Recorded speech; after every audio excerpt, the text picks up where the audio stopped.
you actually clap? Yes. You didn't clap. It was on the exact same time. That's why you couldn't even hear it, because it was literally at the exact same moment. This is what it looked like on my end. And we're leaving this in because we always leave this shit in. It looked like this.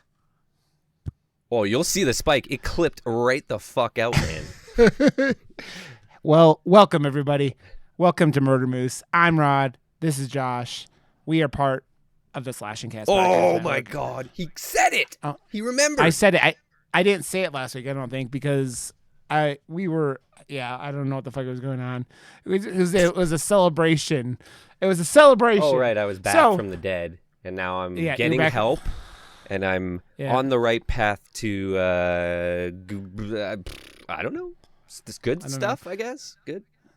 I mean, you guys have to laugh because we were originally, Josh had decided at the end of the last episode we were going to talk about Pontypool. And then I totally forgot. And then on, I think it was like Sunday, Josh messages me and goes, yeah, let's do the Oak Room. And I'm like, oh, okay. And I didn't question it. I was like, maybe I should have said what about Pontypool, but I should have right then and there, because I would have been, oh, right. I totally did say that. But you didn't say a fucking thing, so we just watched the Oak Room now, and yeah, that's on me again, but who cares? Dude, but this is the first week I'm sober, so maybe this won't happen anymore. Who fucking knows, man? I mean, I think both of us have super ADHD, and I don't think that. I think that like once we're done recording, we're like our brains go off to other planets, and when we remember what movie we were watching, I'm at least happy. Yeah, It's funny because you replaced one Canadian movie with this movie is super Canadian. Like, this movie, they would have like if they were drinking Molson and like eating bags of Timmy's, it would have been like about the only way you would have made this more Canadian. Well, no, there's a Molson export like light up sign in the background the entire time as well.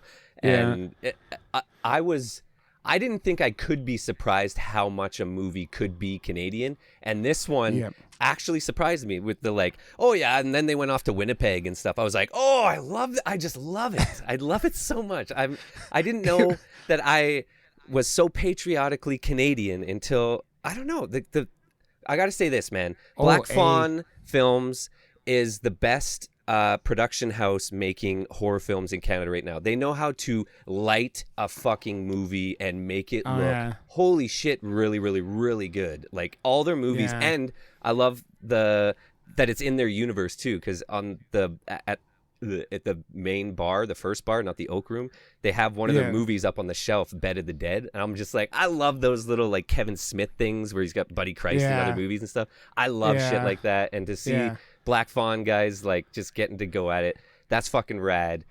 Let's get into it, man.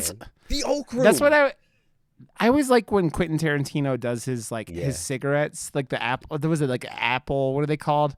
Like when I was like Newport or something. I don't know.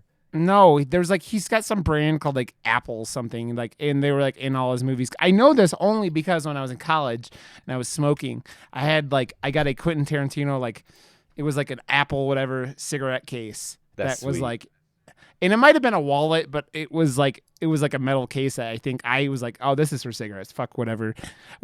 Any other thoughts here? This is for cigarettes. Yeah. So, dude, I one thing I was sitting there and I'm like, yeah. So this movie came out in 2000 and well, it's not even out yet. Actually, it comes out on demand on the 27th. So that's why I switched I've been waiting for this movie. I know the Black Fawn guys, and everything they do, I'm obsessed with now. Like I met them when they came to Calgary with I'll Take Your Dead, and the main antagonist in this movie, played by Ari Millen, Michael, the like bad guy. He was in I'll Take Your Dead, and that's the first time I saw him. Now in this, wow, he is fucking good, man. Like he plays that like villainous, like wow. I can't wait to see more of him. And another reason I really, really wanted to check this one out is I'm a massive, like beyond massive Breaking Bad fan. When Breaking Bad ended, I had already watched the entire series twice and watched it a third time with my wife because she hadn't seen it. And then when it was gone, it was a huge void in my life that is now filled with Breaking Bad or Better Call Saul, which is amazing. But to see a movie, because I haven't seen RJ Mitty in anything. So I was really intrigued to see him play some other character, because I loved him in Breaking Bad. So yeah. But with that being said, though, the first scene, like, you're introduced to these characters, and for like the first 20 minutes of this movie, all I could see was acting.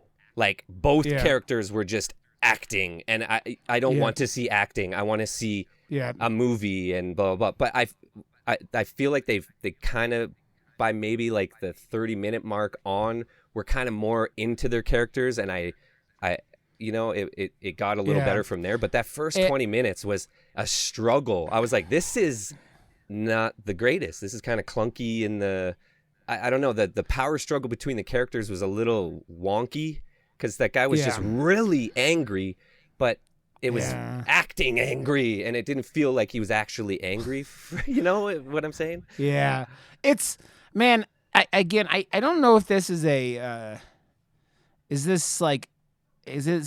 are Canadians just bad at being angry? I don't know. Like, no, but it's funny because I think that there's this, they might have tried too hard for that mystery feeling at the very beginning of this movie, like you're talking about. That, and I like how it unfolded for sure. Like when you finally get to the points that are being that need to be made, it's a really cool like unveiling of the story and stuff. I'm like, okay, just so it's prefaced here, this movie is about two people in a bar talking about stories, and then it goes to a different bar and two more people are talking about stories. So it's just people telling stories, and that it gets a little repetitive. And at one point he's telling a story and it goes to the story, and then there's an inception point where he's telling a story within his story, and I was like, they're doing a flashback within a flashback. What the fuck is going on here? Like, there wasn't enough action going on in the bars until the action happens in the bar, which is awesome when it happens, but to get there was a little bit of a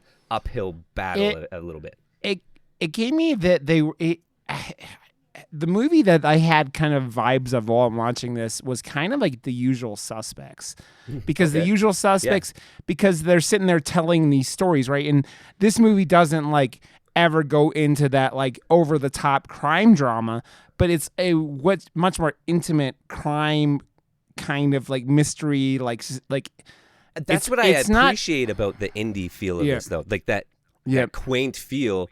You could tell, like, or not tell, this is a budget constrained movie for sure, and this is the classy way to go around a budget constraint. Instead of like trying to accomplish more than you can with a budget, this is the the classy way to do it. Yeah, they stayed in their wheelhouse, and they did this where they have two real settings, right? It's like I guess you could kind of say that like there's the third setting of the pickup truck at the one point in the movie. That was my favorite story by far. The dad telling that story, he killed it. I felt it. The emotion within it, and like the hell moment and stuff, that was creepy. Like, he told a story, and I felt like creeped out by it, and that was really well done. So the thing with this movie, and I was wondering, and maybe you have an opinion on this whole thing, I feel like that they were trying to, I don't know how much I want to spoil this movie in general, because it's still coming out, right? It is. There seems to be, with the beer drinking in this movie specifically, that connecting Steve's character, who's RJ was it Maddie? I don't know if it's Maddie or Matt, from Breaking Bad, the son, Mitty. He who really has, I forget what disease he has, but he's a real life. I don't know if he says what he has, but he really has whatever. He's not playing. He's got a real disease, right? Mm-hmm. And it's one of those things that he played on Breaking Bad, and like Breaking Bad, he used like, they might have been playing it up a little bit. They played it up a lot more. Yeah, they were using. Yeah. But you could tell like it's his speech patterns mostly that get affected, right? And I think that there might be an overwhelming pattern here where they're like, not overwhelming pattern, but they're trying to set this guy up as. Did you get were you was I the only one who kind of got the thing that they were trying to infer that that character might have been the other character during the movie, like the one in the scenes?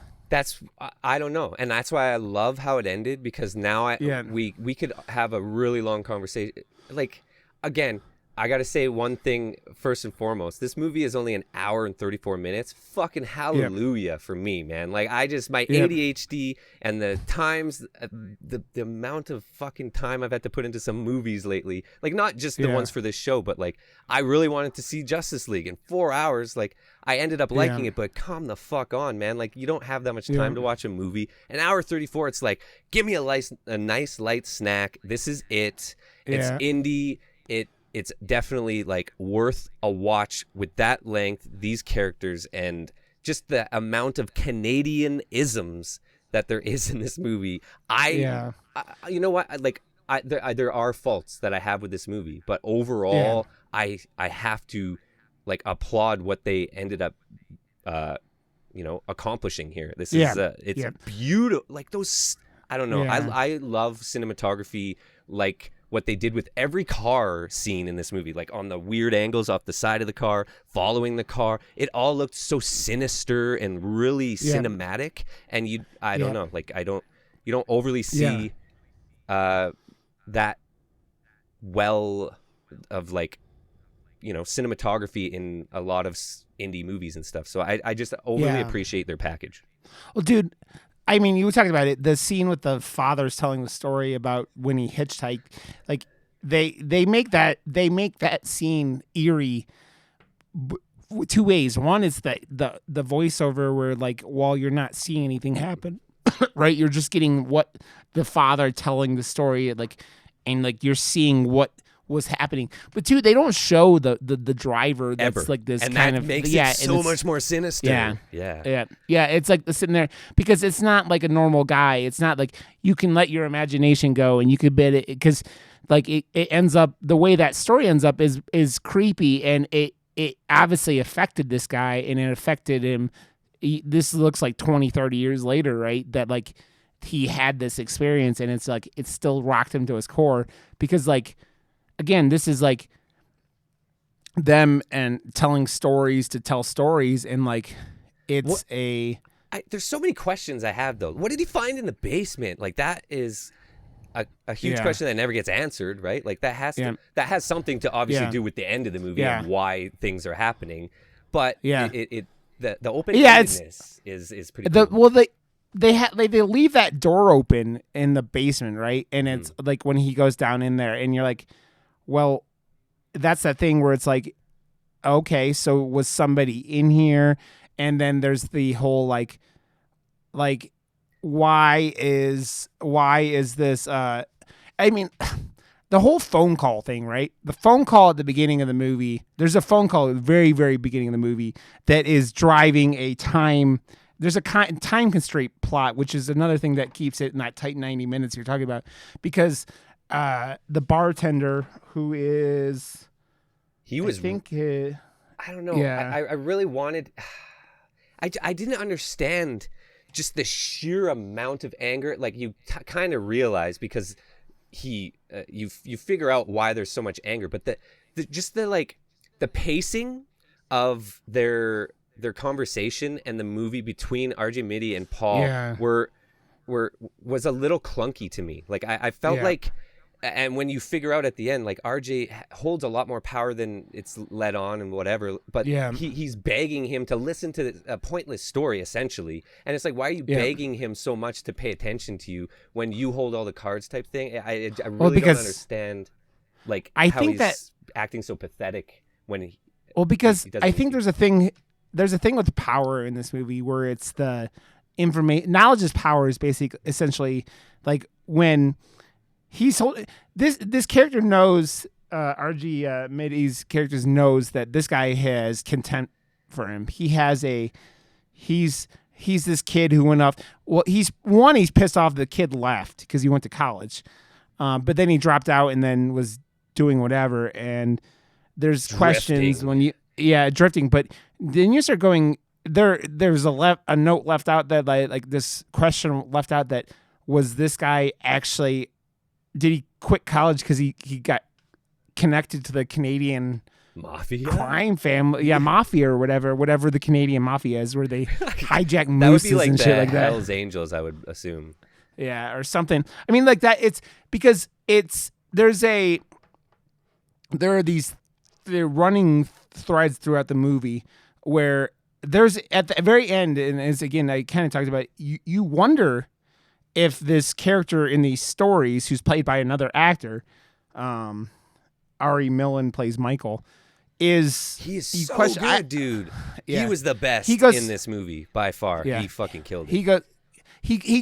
That guy switches from like, oh hey friendly, oh hey, oh you want to talk here, hey, and like, but like he has that thing where he never comes across as overly fake. He comes across as a kind of like cautious, optimistic, like cautious, like rundown bartender who's been working all night.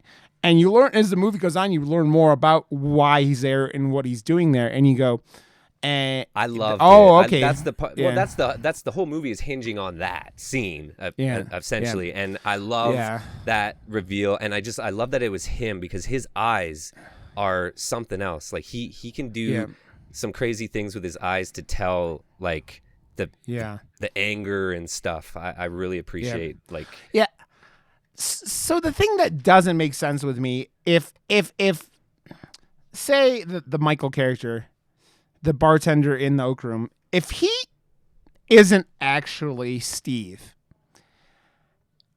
I don't actually get how there's this bullshit equation given out of how this story is being told. And it doesn't actually make any sense. If you think about it and think about how Steve tells the story, you go, so this event happened and someone was just in the corner of the bar. Yeah, but the bar was locked. The camera kept panning to behind the bottles during the situation. And I kept asking, well, why are you like, are you not wanting to show that the prosthetic looks too fake? Why are you keep blocking the camera with these beer bottles? I loved that you realize that it's because someone was a third eye blind there, right? Like, or blind, third eye watching.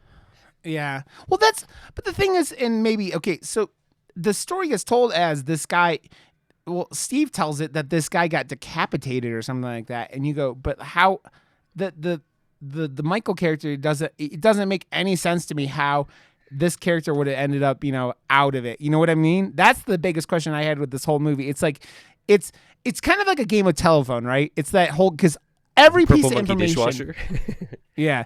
Well, every piece of information in the story is held there between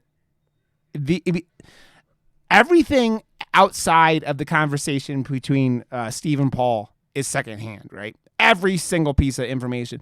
It's these two people telling a story, and it's like a thing where Did he goose it up? Yeah. You don't know. Did he goose it to the audience? We don't know, right? Like. Yeah. Well, that's what, like, the whole Paul character is, like, this whole thing is that you got to jazz up a story because he's a bartender. Paul owns, I don't know if they said the name of the first bar, but so Paul was like best friends with Steve's dad, and Steve and also may have driven Steve's dad into his grave by 100% with the bottle. Like when they cut back to when he's telling the story, there was a guy completely trashed and he's giving him another beer, right? He's like, should I call your dad to collect you? And he gives him another beer anyways, right? Like he's enabling this small town into their graves essentially. Yeah. Well, dude, that dude is that's the weird thing about all of it, right? Because that dude is like the thread between these stories, and I'm like, what? Like it doesn't. That was the little thing that I'm like, huh? So they're just like, yeah, but it sounds like it makes sense because the whole movie is about people in bars, right? So it has to be that type of character that is the string that holds it all together. Yeah, it's interesting because it's the whole thing where it's like. The whole movie, again, it's that whole movie of when you literally, I do approve of when movies make you sit there and question the reliability of characters, right? Like, because especially when characters are providing the information, like it's not told from a from like oh, this camera is just following this person around. No, there's like it's these two people are sitting in this bar telling a story, and every piece of information you get out of them is from these two. I love at one point where you find out that Richard character from the beginning who came in with the fancy suit and everything. She's like, well, what happened to him? Like it comes and cuts back to the story, and then it goes back. Oh, he got his head smashed with it. You know, I was like, I love when it like goes back and forth. It felt more.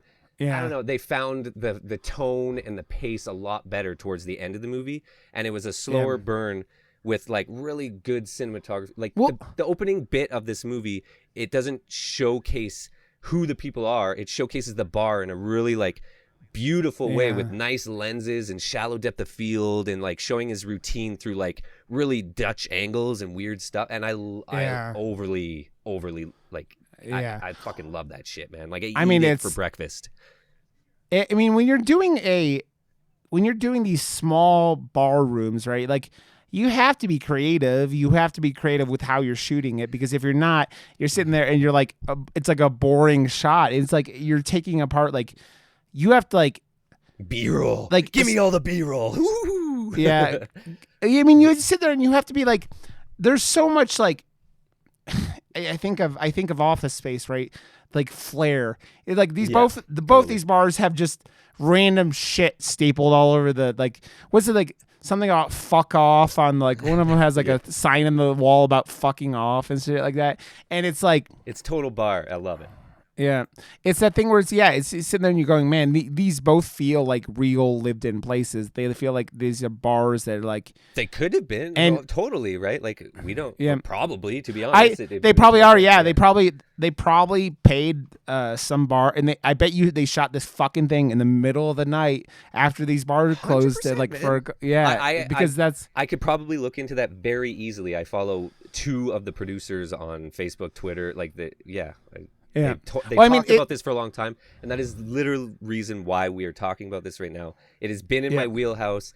If something and I'm excited about, and all of a sudden I can get my hands on it, it's like, I gotta watch it. So Pontypool can be for another week. Yeah. Well, the thing, man, is it's I think, man, it's taking such perfect like advantage of Canada, right? It's sitting there and like this whole thing is happening during these like horrible snowstorm, and so just a typical Tuesday, you know. Yeah, typical Tuesday here, and it's happening a week after another terrible snowstorm, and it's funny because it's like there's like the one American character in this movie is the big black guy who obviously who also seems shady. Like that character seems shady the entire time too. He didn't say it's anything like, about his fucking cut hand ever. Like, why are you being so shady, man? But that's where I was, because like you said, man, like knowledge is power in this movie, and they hold everything back, and everyone is beating around the bush, and I was getting annoyed by it at the beginning because it took so long to get to the first inside of a bush type thing, and I was just like, come on. But they do it on purpose, right? You're supposed to feel that way because that's how these characters feel, because they're not supposed to let on what the fuck is going on, because everyone's in a really fucked up situation right now. Yeah. Well, it's that tension of not knowing. It's that tension of which one of these characters, and this happens more than once because these characters get moved around like in different scenarios, but like you start off the movie where it's the bartender Paul's like, he's got all the power, and he's the angry one at Steve. Steve's this jackass who went off and left, and who couldn't even make it back to his own father's funeral, and like he owes a bunch of money. And you start going, they don't. What I do approve of it seems like Steve's a little. I mean, or Paul's a little shady too, because it seems like there's this dude who might be a loan shark, or like everyone's connected to shady motherfuckers in this movie, because there's like. The when Steve shows up, there's this phone call or this guy, and by the end of the movie, you don't know who this phone call actually, if it happened or it was just a bluff. You don't know anything, and you're sitting there going, "Well, is this Paul dude that owns this bar? Is he like running around and like kind of shady, but not? He's just kind of shady, and like because Steve is sitting there and he went off to college and owes a bunch of money." a lot to do with his father's funeral, and you're not quite sure. And Steve doesn't even seem all that upset that his father died. He just seems kind of like he's like, oh well. I mean, it doesn't like seem. He's like there There's for no the remorse. ashes. There's no remorse whatsoever. To be honest, I don't know why he came back at the end of it. Like, why was he there? To be honest, just to collect his father, I guess. But is that anything else? No? That's the reoccurring thought in the thing here. In this, it's spoilers. I think there's a bunch of little tidbits that we've already put out that I think are in spoiler territory. So I think we're just gonna have to do it. Rip the Band-Aid off. It's spoiler time. Well, the thing is, what I got from the end of the movie was that the Michael character played by Ari Millen wasn't Michael. That was Steve the entire time. I thought was that too, but then at the very, very end, someone in an exact same hood that Ari was wearing comes up to the front door, and that's when it ends. So Michael is there to collect on the fuck up that Steve was talking about, because there's Moose Lake, there's Elk Lake, there's Moose Jaw Lake, there's Moose Jaw Ball Sack, there's Murder Moose Lake, there's like this is Canada, so they all exist. Oh, and I understand that, but the thing that Steve has to have a connection to this Michael character then, because the bullshit that's what I'm thinking too, man. And that's why, again, I love that it ends. And I've said it several times. Whenever a movie ends with a big title in your face, fucking A, give me a fucking A. Yeah. Fucking A. Canada. And you're sitting there at the end, you're like, oh, okay, so our twisted, fucked up minds can take us to whatever place they want to now, and it's way worse than anything they could show. And again, this movie has violence, but it's actually pretty restrained, most of it, for it's inferred and there's one pretty fucked up act of violence in the movie, and that is the whole movie hinges on it. I mean, the Michael character, that's why he goes completely. You were talking about it, he goes completely from it's like Hannibal Lecter, where he seems like this normal dude and then just goes fucking psychotic on someone. The story he chooses to tell too, about how the cold doesn't affect him anymore, and I liked his story because it dripped out, and it got to a different point that you didn't think he was going to make to the other character in the end, about being a pussy. It's don't be a fucking pussy, man. Get your shoes on and get the fuck out of my bar, man. You're a piece of shit. Well, dude, this is Canada, man. Put on a jacket. That you know what that reminded? That was very, very, very, very, very, very, very, very, very, very, very, very, very inspired by the Clarice story from Silence of the Lambs. Oh yeah, is the sure. vibe. But yeah, it's the she hears the lamb the lamb crying in the middle of the night, and she tries to run off with it, and this character goes off, and he has to. His dad tells him to get rid of his stillborn dead pig. Yeah. And then you go, oh, okay, and this motherfucker is a psychopath. Maybe not a psychopath, but it's see that because of the way he was raised by his dad. It's straight judgment from his dad that he is scared of, and he doesn't want to disappoint his dad because he knows the repercussions of that are 10 times worse than becoming a fucking lunatic, essentially.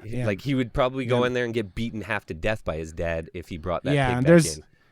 There's a reoccurring theme of father-son relations in this movie, and what it can do and what it can mean and what it can do to both ends of things, because I think they're kind of inferring that that Steve leaving might have been the last straw in pushing his father over the edge of just complete alcoholism. Well, because when you hear his dad's story, he admits that he pretty much was doing everything for his son, and he feels like he hasn't accomplished enough, and he's a failure, right? So I think that's why his story was so, because you could feel the emotion, and he acted it really well, and his story it had a lot of just emotion attached to it, Well, the other emotions, other than being a psychopath and snapping a piglet's neck or something. Yeah, it's the his father was like just a man who's been broken down by life. Like he it's a very very relatable thing Hmm. as I know you and I both get older where he's going well, man, I thought me working my ass off was gonna get me somewhere. I thought that like being good and doing this and owning this business and I'm literally in or his shoes own, right now. I think that's why I it, fucking. I'm just like, well, yeah, it's fuck. it's that being beaten down by life thing and Yeah. dude, we live in this world now where it's like one as you get older you just not saying we feel like that, but it's that thing where you sit there and you go, you've been through so much shit and in life can wear you down, but it's like not saying you're like turning into an alcoholic, but this No, no, guy no. you're turning into what this guy you can see and understand that this guy has just been broken by the world and you go, oh, okay.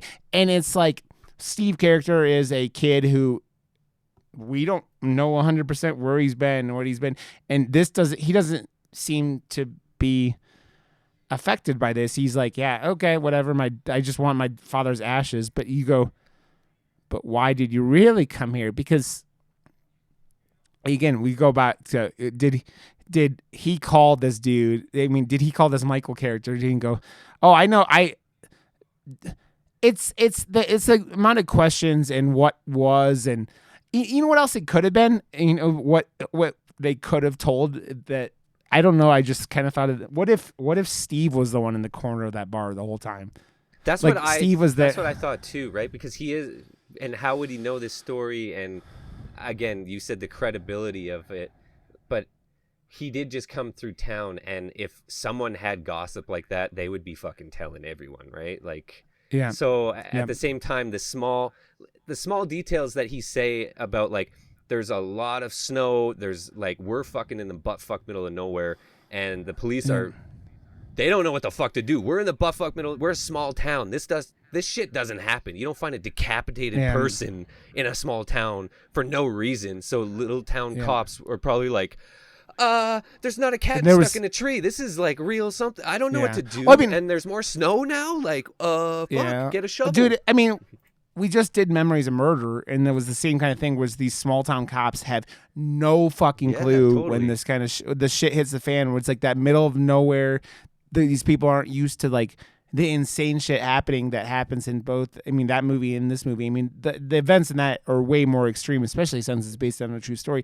But it's Yeah, like, totally. yeah, if I they wish I someone knew that goes, going in, man. I still wish I yeah, knew that. Well, actually, I don't know. yeah, To be honest, who yeah. knows? It might have changed something in a bad way, I depending I on. feel like if we knew it was going in, we both would have known that the guy wasn't caught when that movie was shot, and it would have been like you would have been like, oh no, Okay. the ending might have made less sense or been like less rewarding than it was, right? So Yeah. Okay. No, I like how we watched it because that was fucking yeah, fantastic. It's on yeah, a Criterion collection now. I saw. yeah, yeah. That's I great. watched I watched a YouTube video the other day, and it was the director just talking about it, and it was funny. It was like they were asking him questions in English, and he's obviously didn't need translation from the questions. Like he Yeah. understands English, but like, and he would answer in English a little bit, but then it was just like he couldn't speak Korean, For like sure. English, like he could have Korean, so he would go off and go like machine gun answers out, um, and it was pretty entertaining. The I think that it's interesting because I think this movie is like when it comes to horror, it's more of the uneasy feeling that you get when you're watching this whole movie because It's again unsettling for it sure. was They got the yeah score yeah right, and yeah the push-ins very slow, and it's like yeah. that slow burn of mystery, suspense We for sure. what's that thing with Steve is I think that's why they picked RJ Midi or like when why they hired him or they put him in this role because the character with that speech impediment is like comes off as unassuming, right? And it's that thing where it's like Totally. It's totally it's unassuming the entire time yeah until the end. I was just like, yeah but that's why I was so confused once you learn that he pretty much holds all of the cards and he is the yeah in power, yeah. why he was acting so powerless. Yeah, I mean, it was like well, by the end, Paul's like knows Paul's pretty sure there at the end of the movie, it seems like that he's about to get murdered. It seems like Paul might have been ratting on some people about like to avoid jail time at some point in his past. And not only did Paul like do this, but then like this poor motherfucker that runs into Michael earlier got fucked up and got his head sawed off like while he was still alive. That is one of the most brutal killings I've ever seen in a movie that's like realistic. It's not like Jason Voorhees like ripping your heart out of your chest while it's still beating kind of shit. This is like this is like something weapon too, the hacksaw. Yeah. Like, that is a fucking brutal weapon to use on someone. Dude, and the sounds were fucking great too. Yeah, because they don't show anything. Yeah, like, oh. At some point you see the head like later on, but like it's. Have you ever hacksawed something before? Yes. Those things are just like. They're usually cheap and they're like they get snagged on shit like real easy. Yeah. And you're like, and then your hand like wiggles funny because you're like trying to like pull it through. And I just imagine like that getting into the neck and the fucking spine. But because they're not showing it, they're showing it from the perspective of the person watching from the other side of the room. So you see the bar and he's doing it behind the bar, but you see his arm coming up and like, you know, the actions happening and stuff. And it's enough. And it sells it for sure. It's enough for it's like again I love gore in movies, don't get me wrong, but it just sells you to the fact that again, say it I think every single episode my mind will fucking go to weird more fucked up places than anything you could ever show me on screen. Like and that's why I love the classy approach every time, like always. Man. Yep, and the classy approach, and also is cheaper. Let's be honest. 100%. It's like, but if you can do it at a high level, it turns out 10 times better in the end, in my eyes. If you have a second unit that is ran by like Nicotero, like I said in the past, then he becomes a director himself, right? Like he got so good at being a director for gags that. Boom, now he's a real director, right? Like you gotta he knew his craft and he knows that. And like in Canada there's probably not a lot. Well, I know in Calgary there's only like 2, but they're not the greatest or anything, or like gonna be at Hollywood level. Or well, I guess they are in like Fargo the TV show and stuff, but like I mean for smaller budget movies and stuff to get like crazy special effects and everything, it's gotta be kind of hard. I mean, it's like I think a lot of Americans or a lot of people like would think of when you think of Canada in film shooting, it's often just like, oh, we're gonna go up to Vancouver from like, you know, these like CW. I think a lot of CW shows all of them are in Vancouver. There, they have the exact same backdrop. It's all like it's a Flash and Batgirl and all that stuff are all there, and it's just so it's like that thing where we've watched some cool ass fucking Canadian movies, and this movie is one of the more like limited sets of any movies I've ever. Well, like I think of like things like Saw the original. Harpoon? Did we watch Harpoon together? Oh, that would we didn't watch Harpoon. Dude, Harpoon was the movie that Black Fawn Distribution sponsored my 24-hour cancer stream and sent me a bunch of copies of Harpoon because I just watched it, and it's again they only tackle movies that the setting is in either one place, a small set, but they do it so fucking well. Harpoon, man. I would love to talk to you about Harpoon. You were going to love fucking Harpoon. It is so funny and so well done too. I adore these guys, man. I'm so happy that I got introduced and that shit like this is happening in Canada, man. That makes that gives me a hope for a direction in my potential movie career moving forward, and like I'm just obsessed that I'm in Canada and that I could potentially or work with some of these people in the future would like make my life, man. Yeah. Well, dude, look at it. I think of all the time. I think of Kevin Smith with Clerks. I think of Quentin Tarantino with Reservoir Dogs. Oh, yeah. And you just think of these people with these really, really limited scopes of movies. I mean, fuck, even Robert Rodriguez like went and like Everything Like, he does it in his backyard, man. He built Yeah. a huge warehouse green screen studio just to do all the Spy Kids movies from his backyard. Like, that Yep. is fucking punk rock and DIY fucking heaven to Yeah. me, man. Like, that is so cool. Yeah. Keep doing what you're Yeah. doing, Robert. Like, that's sick. Yeah. I'm not. Well, Robert Rodriguez, I don't know, like, as he's done more, like, I'm always a little more iffy with it, like his later stuff, but like, there's a spirit with him that I'll always get down with. Like, it's him and like, I always dig like Machete and, Dude. like he things can like have fun with movies, and you can Yeah, tell, and yeah. he doesn't care. He'll Yep. do it because he's having fun, and I love that Yeah. the most about him and his movies. Yeah.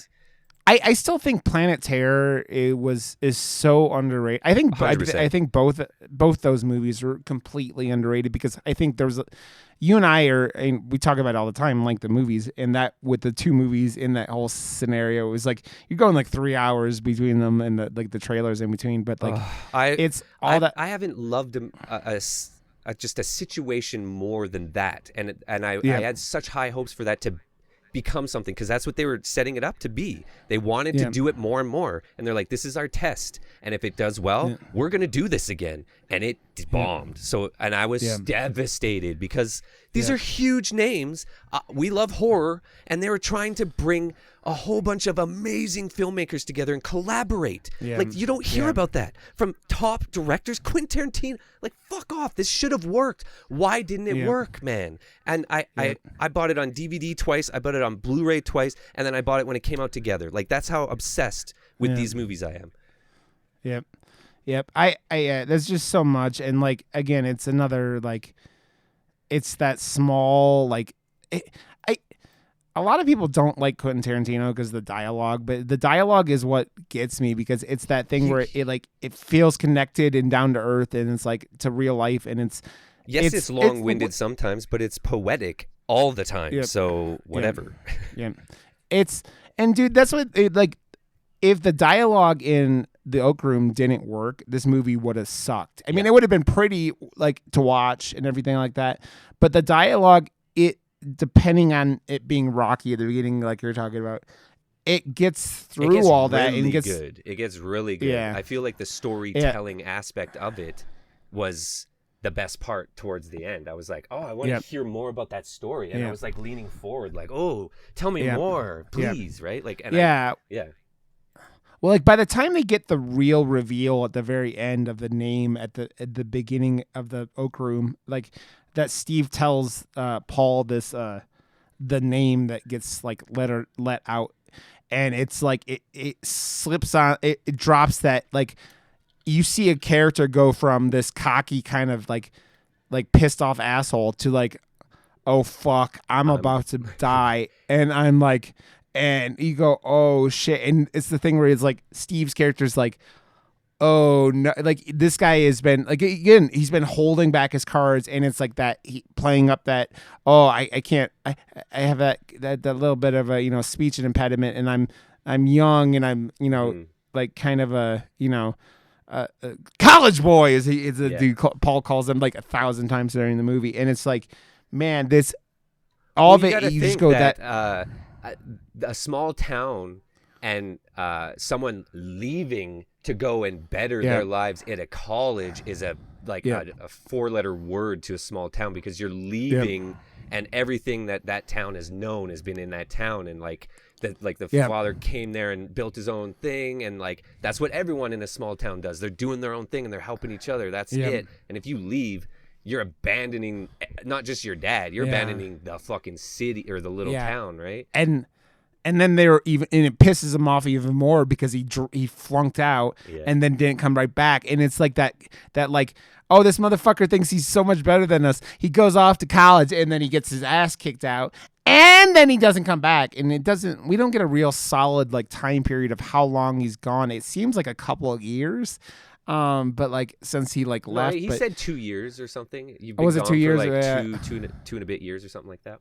Yeah. And you're sitting there going, oh man, these people don't like him, and it's funny because it's like that. You get that thing at the end where you go, Paul Paul really probably didn't actually call anyone. He just wanted to scare this kid out and to tell him to like, maybe he did call someone, but like whoever Paul called. I don't think he did. I think that was the bluff of the movie to the audience.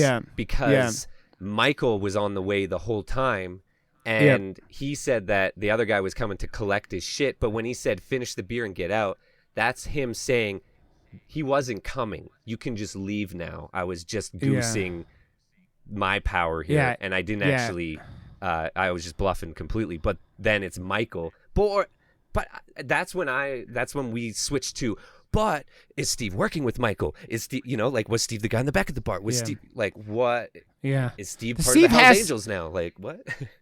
There's a connection with Steve and Michael, and that's the question. You go, it's how much does it actually, how deep is it, and how is, like, it was Steve in this room this whole time, like, the Oak Room when this shit went down.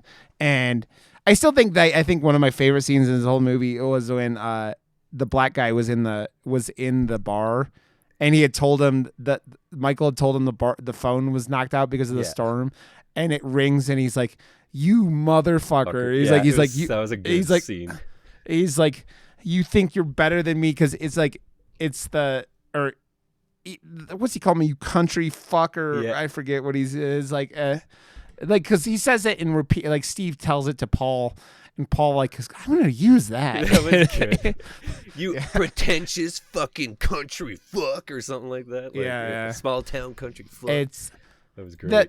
It's funny because like you get off, like you get swerved with these characters multiple times. It just keeps being like, by the end, it's not like it doesn't surprise you, but it's like, oh, okay, because you get switched with Steve and Paul. You get switched with Michael. You get switched with, what is the other guy's name? Is it Nicholas Campbell? No, Nicholas Campbell is the father. The black guy is Martin Roach, Richard. Richard, yeah. He's the one who he comes in and he's all cut up and looking dapper as hell, man. Yeah, dude. They don't really show it, but it kind of seems like he's in these like fucking pimp shoes, like these really nice, like super nice shoes that Michael fucking tears into this motherfucker. He's like, you wear these shoes, and I don't even know if he has socks on. Like he might not even have socks on. That's like how fucked up this guy is. And he's like, you wear these shoes because you go from elevator to garage to building to garage, back up the elevator, and never actually go anywhere outside. It's like this contempt for these people that are like above everyone else. And you're like, oh, and you go, and that's kind of the first time you see Michael kind of like in this timeline. You kind of see him like, you like lose it a little bit. Yeah.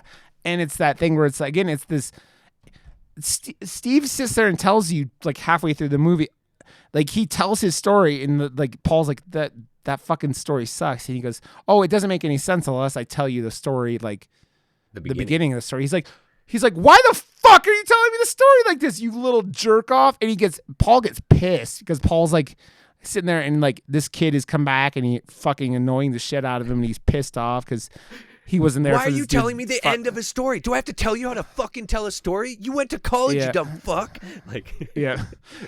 He's like, I'm going to teach you how to goose a story. And you're like, oh man, Steve knows what the fuck he's doing, man. He's drowning out. Like he knows how long it's going to take Michael to get there in this fucking storm. And he's just like drawing the whole thing out. Actually, I think now because of that and the ending, he has to 100% be working with Michael. He knew Michael was coming the entire time, and it was just it was going to take about that much time to get there.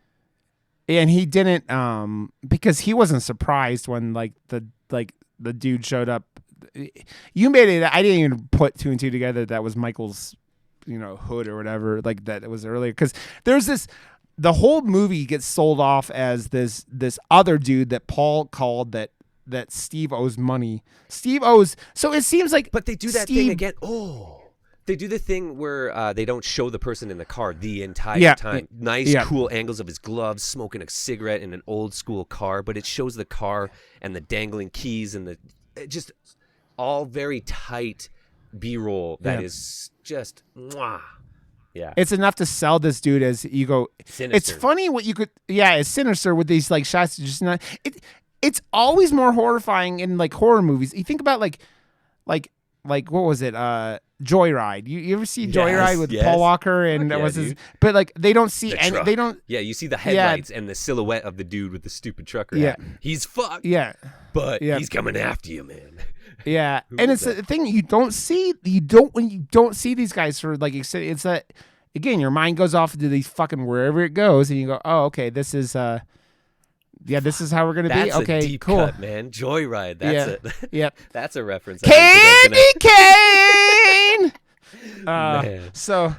Because it's the same kind of thing where it's like that. It's not like the whole movie, but it's that thing where someone's chasing someone and they just never show them, and it's like kind of like the beginning parts of thing. Even I fucking hate this movie, but Jeepers Creepers, like where you don't see the creep thing when he's chasing him at the beginning. I loved Jeepers Creepers when it first came out. I know what it's attached to now, and like I can't get behind that person or anything he's done. But for me and Jeepers Creepers, I just love Justin Long and like it's the like. Popcorn. I hated the ending.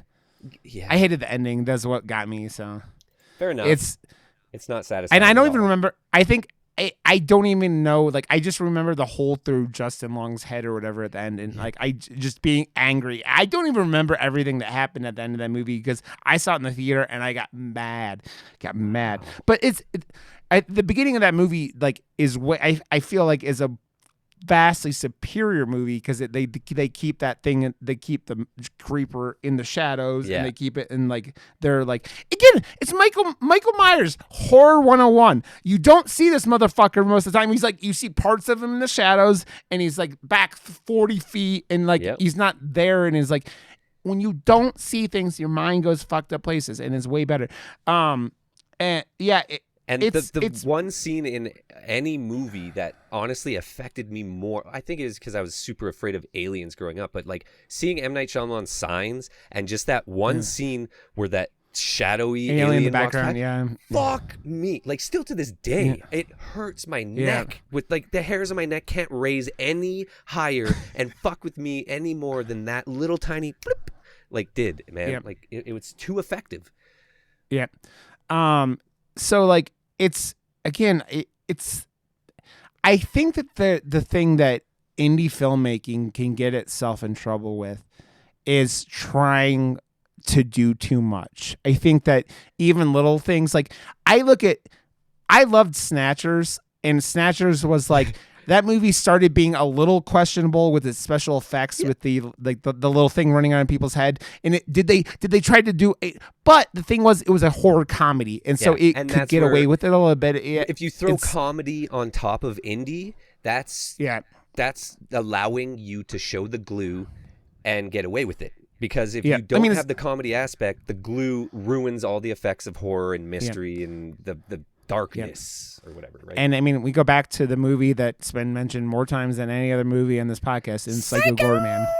Psycho Goreman. And that movie didn't care that it was showing you the glue, because it was like, oh, we're gonna laugh as we show you the glue, and you're gonna love every ounce of it. But that's again, that's just like Wolf Cop. Like I think it's a thing with like Cinescope or like Raven Banner, just a Canadian understanding of like, I don't know, that like indie restriction, because we're in Canada, we have those restrictions. We're not in Hollywood. We're not on the other side of that border, and we got to figure out what we can do with what we have. And it turns out that, I don't know, man, Wolf Cop, I got a signed Wolf Cop toy right there, and a sexy Wolf Cop where his skin is shed off and he's like this, like that's the hunky boy equivalent of Wolf Cop. I'm obsessed with all Canadian properties that are like that, man. Like obsessed. I need to watch Wolf Cop 2. Wolf Cop 2 is so good. I saw that in I need to watch it. I think Wolf Cop someone was in the theater at the time. I don't remember. I just remember they're just too good, man. They're too fucking good. Yeah. So, man,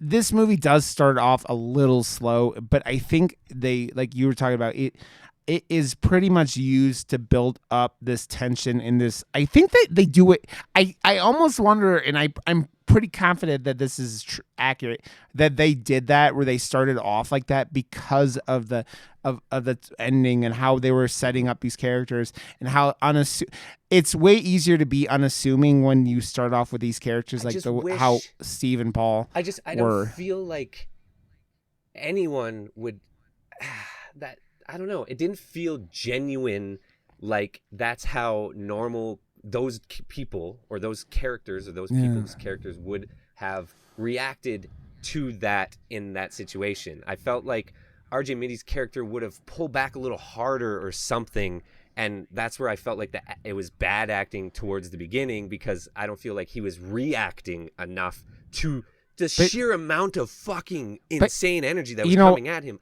Obviously, we know now because of that, but like, I don't know. I feel like because he has the cards. He has the cards and he knows it, and so he's like, "Oh, this motherfucker could do whatever he wants." But in like an hour, Michael's gonna be sawing his head off like with a hacksaw behind the bar. I really do think it is that, and maybe it's fair enough. Now that I talked to you about it, but I think it was just because I didn't know you don't know what to expect. It's called the Oak Room. I don't know anything about it other than the poster having a hatchet and me being excited to see really always well lit and well cinematography produced by these people. So I was just excited to get into it, and it wasn't getting into it, and my ADHD was like, get into it or something. It's it's a slow burn, man. This is like Silence of the Lambs meeting like the usual suspects, like that. There are elements of both these things, and like it's that again, Usual Suspects is a crime thriller, but the thing where you're sitting there and the main character, you think he's believable the whole time, and you get to the end and you go, nope. And it's that same kind of drop at the end where it's like, with just a little bit more of a horror vibe, where it's like, because of that dread, you're like, oh, something bad is about to happen, and you don't get, you just go, your imagination could run wild with this. And I'm pretty sure that's what they, that's like a Black Fawn like thing that they do. Like it's a cut short thing. It's like, we have the story up until this point, but we're gonna cut it here because that's like the like the package that they have, I think, or something. Yeah, I think that's you. I don't think you need more than that, because it's like lets you off. Yeah, it's they like, could have for sure. They could have made it go maybe like another 15 minutes, and it would have like wrapped up that whole scene. But then it would have left you with they would have had to do a lot more exposition and blah blah blah, and giving you all the answers. They're like Steve and Michael run off into the field holding hands and picking daisies or something like that. It's breaking necks or something, you know. You're like, oh, okay. And I like, again, it's that thing where I think we don't. It's way harder to talk about this for an hour, because at that point you're like, okay, this is what happened. Okay, here you go. And now we're talking about how involved was Steve, and was Steve really there? I, honestly, after I watched this movie, I thought that it was going to be a hard bite for us, because it was really short and there wasn't an awful lot that happened. It is a lot of like storytelling, but like it is only really like 4 stories and then the things that are actually happening. So like there's not an awful lot to like deep dive into for us, because it is again, like we said, the use of B-roll to add more interesting shots to just over the shoulder, because it is just 2 people sitting at a bar, sitting at a table, and it is like almost a masterclass really at how to make that interesting, because that is at the end of the day, every movie comes down to that. It's 2 people talking, and that's it. Like every other scene can happen, but then at the end of the day, it always comes down to a talking scene. So how are you going to do that? And if you can do that well, which they did over and over and over again, it's wow. For me, I always adore these small movies, just because that's where my head can go in Canada land, or just, you know, I like to think about what I can accomplish as a creative or a filmmaker, and I don't like to go outside of my wheelhouse, and I've been taught that over the years too. If you're going to write write what you know as well, because then it's accomplishable as well, right? This and the movies they make are just, I don't know. I adore them on such a different level because of that. I feel like this whole thing was, you could have done like for barely more, like you could probably shot this in 2 weeks with you're not spending much more than whatever amount of money you had on the camera. Yeah. And then whatever money you shoot on this was like a single camera shoot, right? It seems like to me.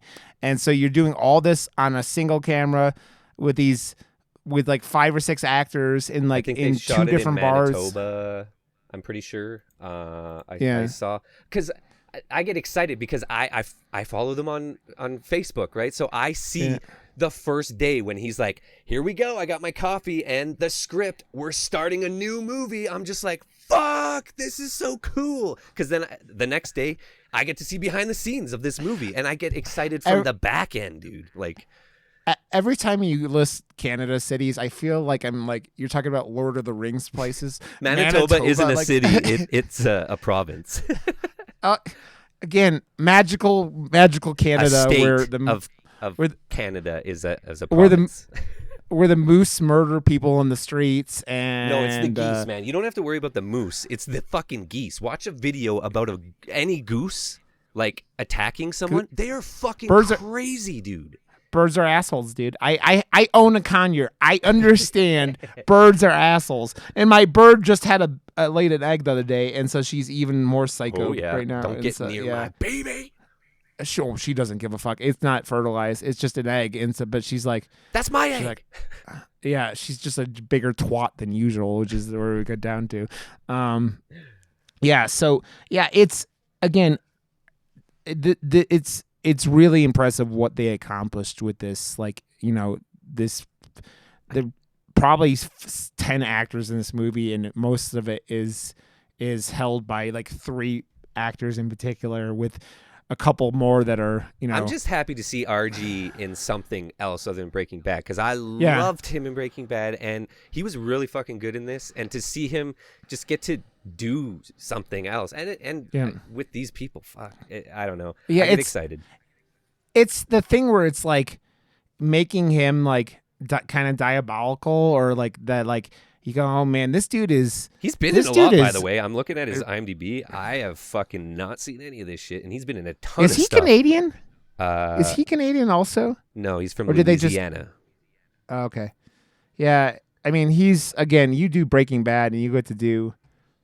Yeah, he's been in a lot of stuff, man. TV series and everything after that. So, yeah, dude, it's impressive, like, you seeing people with, like, real life, like, you know, issues, and then, like, overcoming them and using them to their advantage in, like, movies and stuff. That's cool, man. It's like, it doesn't always work. Like, it doesn't always happen. You see what, like, happened with Michael J. Fox, and, like, he couldn't, because of his Parkinson's, he couldn't act anymore. So bad. I was fucking obsessed with Michael J. Fox, man. I mean, one of the not earliest, but one of those movies that hit me as a teenager was, God damn it, Peter Jackson and the Ghost, the Michael J. Frighteners? Fox.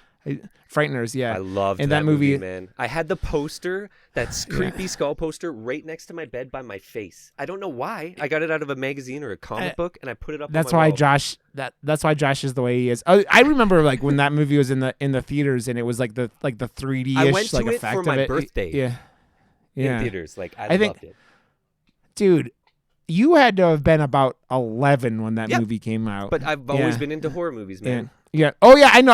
I'm not even, dude. I wasn't much older than you, so yeah. And when they used to not, like, give a fuck about you being 17 to get into R-rated movies back in the day, they're like, no, it was R. That was R.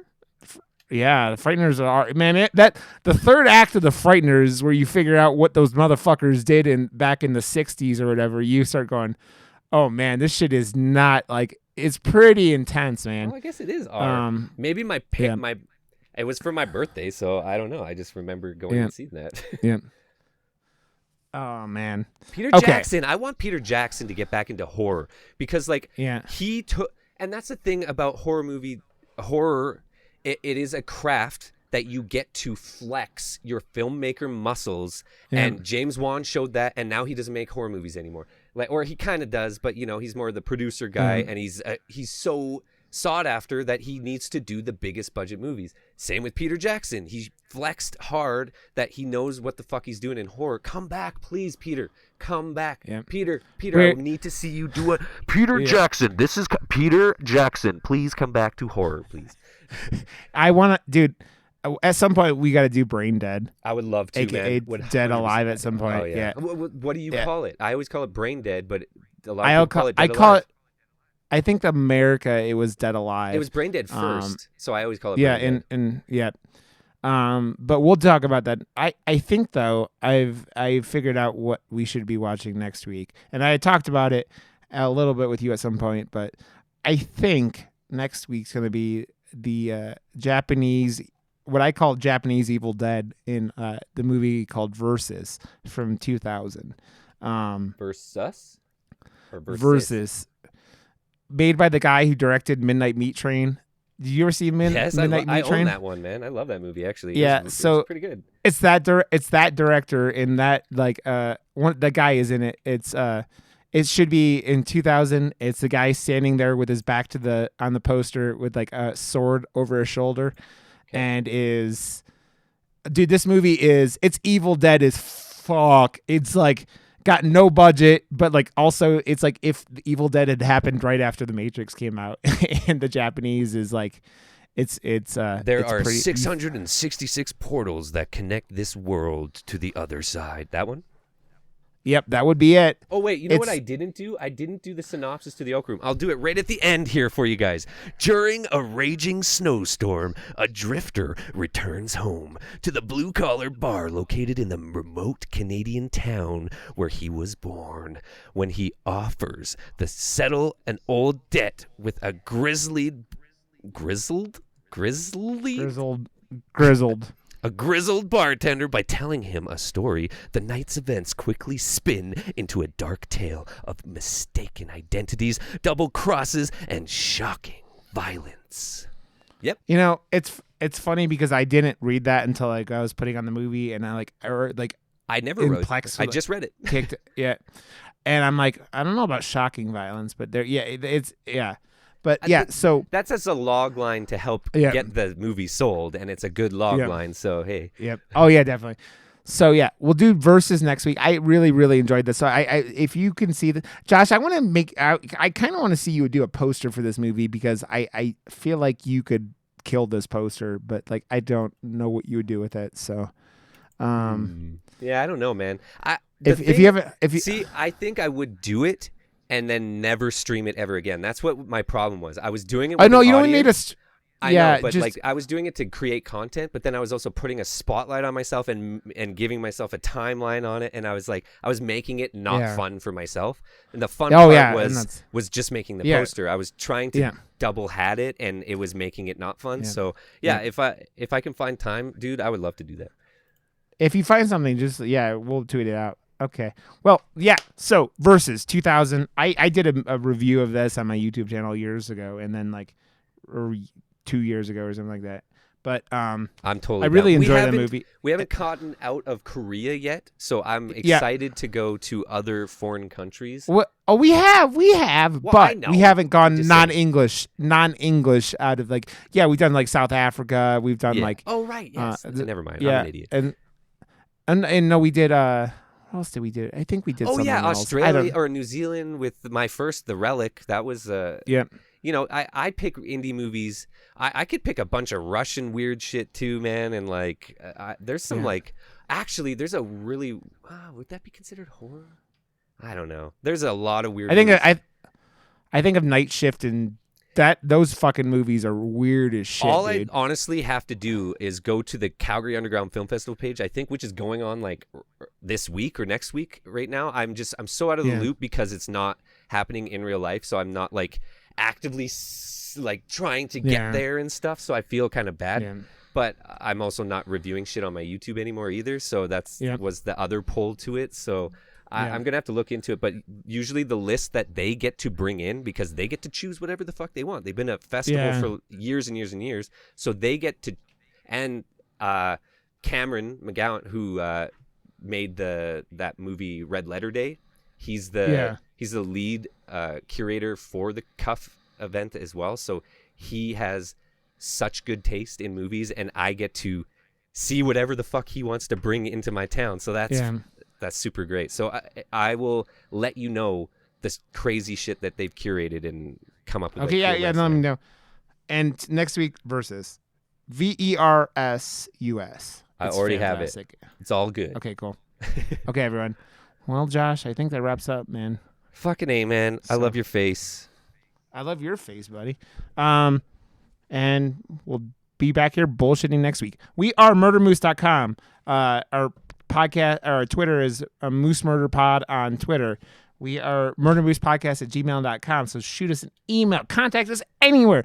Leave us a message on our website. Just be a real human being. No, stop trying to sell me shit that I don't need from my website, man. Do you want to be famous, Josh? This is the one I get on Twitter. We get on Twitch all the time. So, okay, buddy. Well, I love your face, and I'll see you next week. And bye.